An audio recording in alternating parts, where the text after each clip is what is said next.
स्वामी विवेकानंद ने एक बार कहा था कि अपने जीवन का एक लक्ष्य निर्धारित करो, अपने पूरे शरीर को उसे एक लक्ष्य से भर दो और हर दूसरे विचार को अपनी ज़िंदगी से निकाल दो।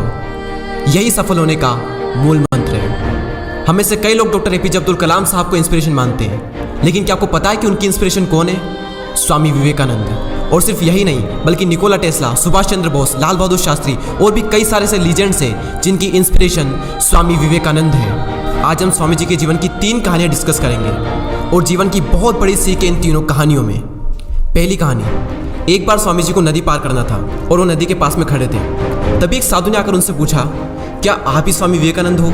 स्वामी जी ने जवाब दिया कि जी हाँ, मैं ही स्वामी विवेकानंद हूँ। तभी साधु ने पूछा कि स्वामी जी आप यहाँ पर क्या कर रहे हो? स्वामी जी ने कहा कि मुझे नदी पार करना है और मैं नाव का इंतजार कर रहा हूँ। तभी साधु ने कहा कि तुम इतने बड़े इंसान हो, कई सारे लोग तुम्हें अपनी प्रेरणा का स्रोत मानते हैं और तुम एक नदी पार नहीं कर सकते। देखो मैं तुम्हें नदी पार करके बताता हूँ। तभी उस साधु ने पानी पर चल करके उस नदी को पार किया और फिर से पानी पर चल करके स्वामी जी के पास लौट कर आए और बोले कि देखो मेरे पास इतनी शक्तियाँ, मेरे पास इतना टैलेंट है, मेरे पास इतना ज्ञान है, उसके बावजूद भी मुझे कोई नहीं जानता। और तुम्हारे पास कोई ज्ञान नहीं, कोई शक्तियाँ नहीं, उसके बावजूद भी तुम्हें सब जानते हैं। तभी स्वामी जी मुस्कुराए और साधु से पूछा कि तुम्हें यह विद्या सीखने में कितना टाइम लगा? साधु ने कहा कि 15 साल। इतने में स्वामी जी की नाव आ गई और स्वामी जी ने साधु को नाव में बैठाया और वहाँ से चल दिए। दोनों ने नाव में बैठकर नदी पार की और पार करने के बाद स्वामी जी ने अपनी जेब से 1 रुपया बाहर निकाला और उस नाव वाले को दे दिया।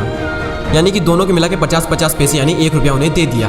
तभी स्वामी जी ने साधु से कहा कि जो काम तुम 50 पैसे में कर सकते थे उसके लिए तुमने अपनी ज़िंदगी के 15 साल बर्बाद कर दिए। और अगर यही 15 साल तुम समाज की भलाई में लगाते तो आज तुम्हें भी पूरी दुनिया जानती।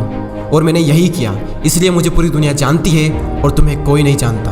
और स्वामी जी ने साधु से कहा कि तुम्हारी तरह कई सारे लोग ऐसी चीज़ों में अपने दिन, हफ्ते, महीने, साल लगा देते हैं जिनका उनकी ज़िंदगी में कोई मतलब नहीं निकलता।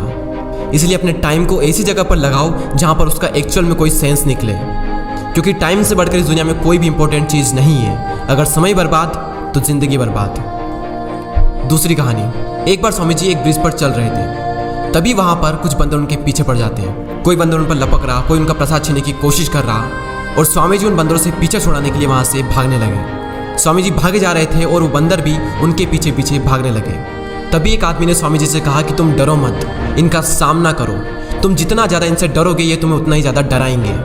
तभी स्वामी जी पीछे मुड़ते हैं और आंखें निकाल कर उन बंदरों पर जोर से चीखते हैं और तभी सारे बंदर वहाँ से दुम दबाकर भाग जाते हैं। और उन्हीं बंदरों की तरह होते हैं हमारे नेगेटिव थॉट्स जिनसे हम डरते हैं, और जितना ज़्यादा हम इनसे डरेंगे ये हमें उतना ही ज़्यादा डराएंगे।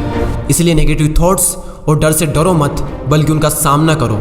इनसे तुम जितना ज़्यादा डरोगे ये तुम्हें उतना ही ज़्यादा डराएंगे। और अगर तुम इनका सामना करते हो तो नेगेटिव थॉट्स और डर भी एक दिन तुमसे डर जाएगा। तीसरी कहानी, एक बार स्वामी जी उनके गुरु श्री रामकृष्ण परमहंस के साथ कहीं जा रहे थे। तभी रास्ते में उन्हें एक आदमी मिला जो पत्थर पर कुछ बना रहा था। तभी रामकृष्ण परमहंस जी ने पूछा कि तुम इस पर क्या बना रहे हो? तभी उस व्यक्ति ने जवाब दिया कि मैं एक राजा की मूर्ति बना रहा हूँ। रामकृष्ण जी ने पूछा कि क्या उस राजा की तुम्हारे पास में कोई तस्वीर है?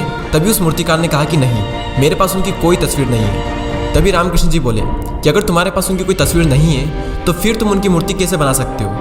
तभी उस मूर्तिकार ने जवाब दिया कि भले ही मेरे पास उनकी कोई तस्वीर नहीं है, लेकिन मेरे दिमाग में उनकी स्पष्ट तस्वीर छपी हुई है। और कुछ ही देर बाद उस मूर्तिकार ने राजा की सुंदर मूर्ति बनाई भी। और स्वामी जी ये सारा दृश्य अपनी आंखों से साफ देख रहे थे और तभी उन्हें अपने कुछ सवालों का जवाब मिल गया कि अगर कोई भी इंसान अपनी ज़िंदगी में कुछ भी पाना चाहता है तो उस मुकाम की या फिर उस चीज़ की तस्वीर उसके माइंड में एकदम क्लियर होना चाहिए। तो दोस्तों उम्मीद करता हूँ कि आपको ये तीनों कहानियाँ पसंद आई होगी। इसी तरह के और भी वीडियोस को देखने के लिए सब्सक्राइब करके बेल आइकन को प्रेस करें। मैं मिलता हूँ आपसे अगली वीडियो में। जय हिंद, जय भारत।